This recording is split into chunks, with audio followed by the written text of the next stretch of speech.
l'océan, immense, profond et en apparence bien calme, est en réalité aussi agité qu'une cour de récréation.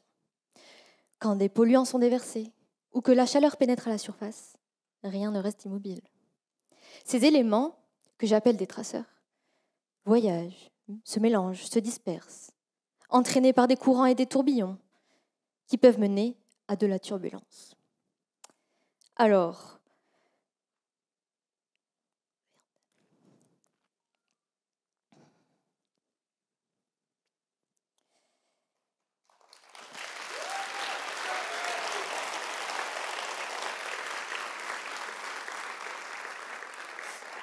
la dynamique des océans reste encore assez un mystère, car elle est régie par des équations que l'on ne sait pas résoudre.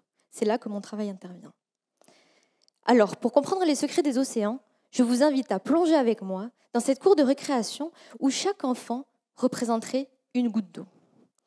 Imaginez un simulateur de récréation qui pourrait prédire le mouvement de chaque enfant en fonction de la météo, des ballons, des interactions sociales.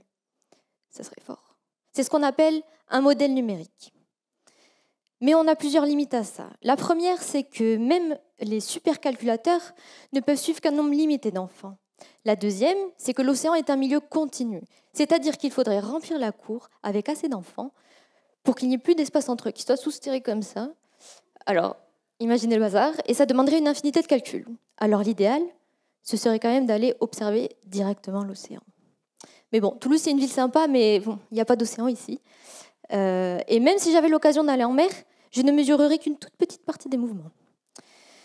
Les satellites, eux, ils sont top pour voir la surface, mais moi, c'est la profondeur qui m'intéresse.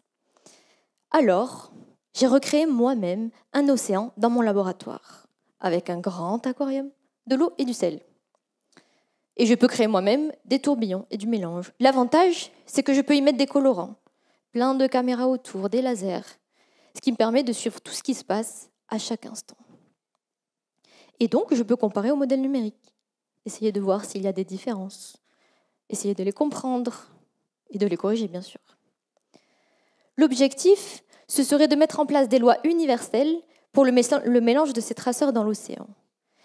Car l'océan, il absorbe l'énergie de l'atmosphère et façonne le climat.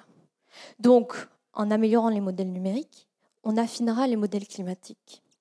Car en réalité, l'océan ne joue pas. Il façonne notre avenir.